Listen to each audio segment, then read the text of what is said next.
Hello everyone, this is Bronicalc, and welcome back to part 5 of Parity Quest.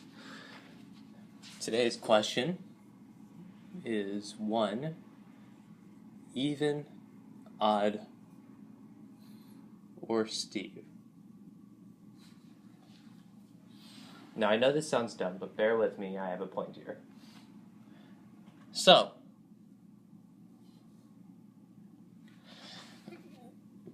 today's real question is, how do addition and subtraction work with the Steves? First off, let's try different order of Steves, because that actually turns out to be easier. You can check this for yourself. 1/2 plus, 1/12. That's a first order Steve and a second order Steve. This adds up to 7/12, which is a second order Steve.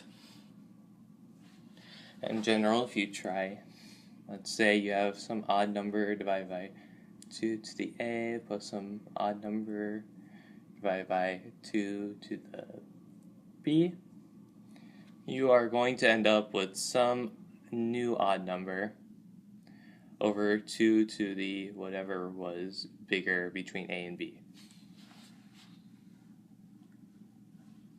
It's really simple. It's just common denominators, honestly. Anyways, now we've got that really easy one out of the way. We're going to have to cover some more general stuff. So let's see here. What do two Steves add up to? Well, odd, obviously, right? I mean, 1/2 plus 1/2 is 1. Not so fast, because 1/2 plus 3/2 is 2, an even number. And if you go smaller, 1/4 plus 1/4 is 1/2, which is just a higher level Steve.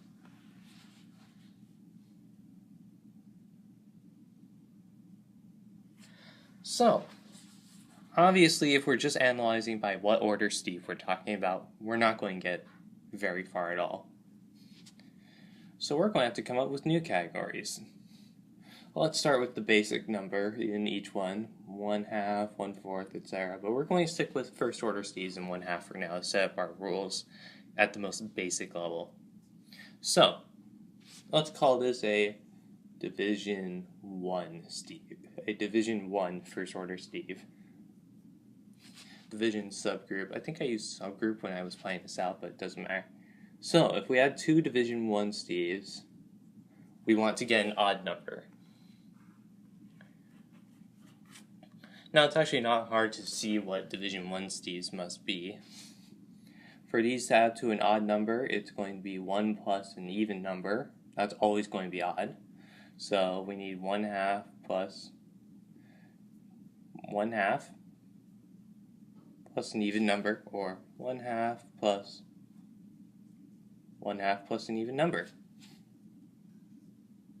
And that is going to give us an odd number. So, we can conclude for division 1 Steve, for a order 1 division 1 Steve, we want it to be of the form 1/2 plus an even number.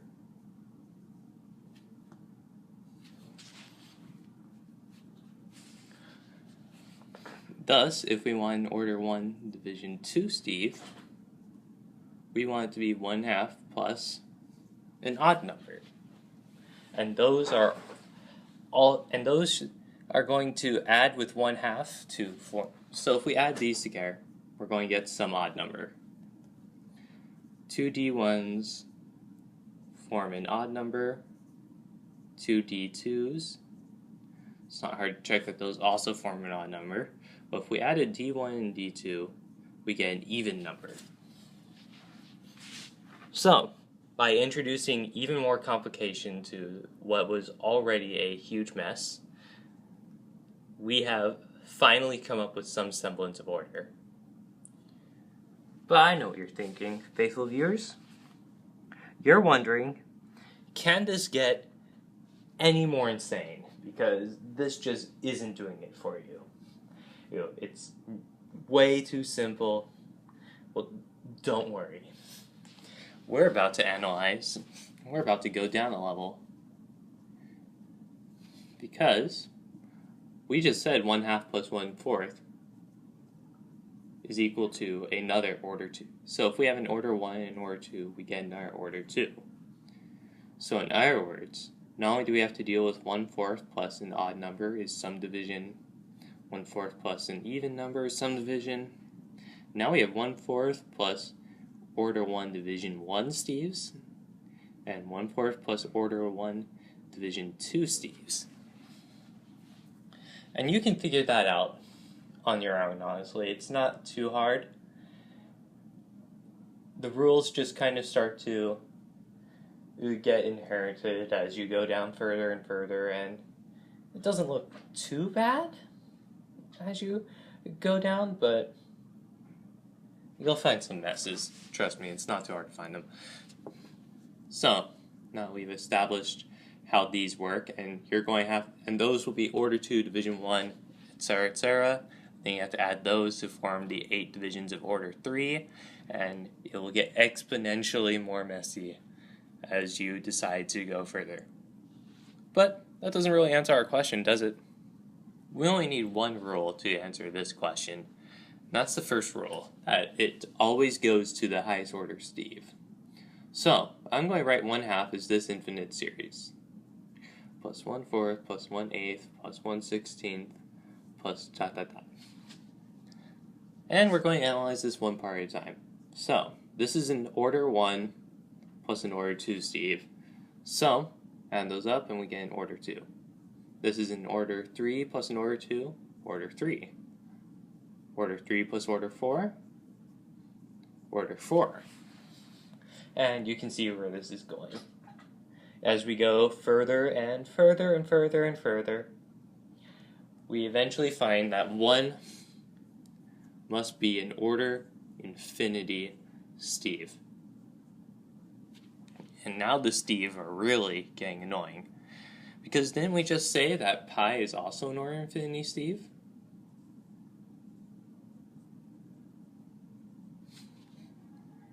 And if we double this, we're eventually going to get an order infinity steve in this sum too. So 2 is an order infinity steve. 1/2 is an order infinity steve. Root 5 is an order infinity steve. You've 92 square root 7 plus as 55 times the 6th root of e, all divided by 102. That's an infinite order steve. In other words, infinite order steves means nothing, and we are not going to use that term anymore. So what is pi? Is pi even? Odd? So now we know 1 is even. 1 is odd, that was stupid. 1 is odd, 2 is even, and the answer to is pi even, odd, or steve? The answer is very simple. No. So we're going to have to come up with yet another new thing. We defined odd and even. Well, since pi doesn't have the properties of an odd and even or any particular steve, but is an order infinity steve, technically, I'm going to come up with a new term. Pi is going to be the first of what we are going to call pseudo-steves, or pseudo-steve. You know what? Pseudo-steves is the plural of pseudo-steve. The plural of steve is steve. The plural of pseudo-steve is pseudo-steves. Because pseudo-steves are not steve. So, the last 2 videos of this series are going to be devoted to talking a little bit more about where we can find these pseudo-steves. And you're going to see that there are quite a lot of them. But until then, I leave you with this annoying mess, and I will see you all next time.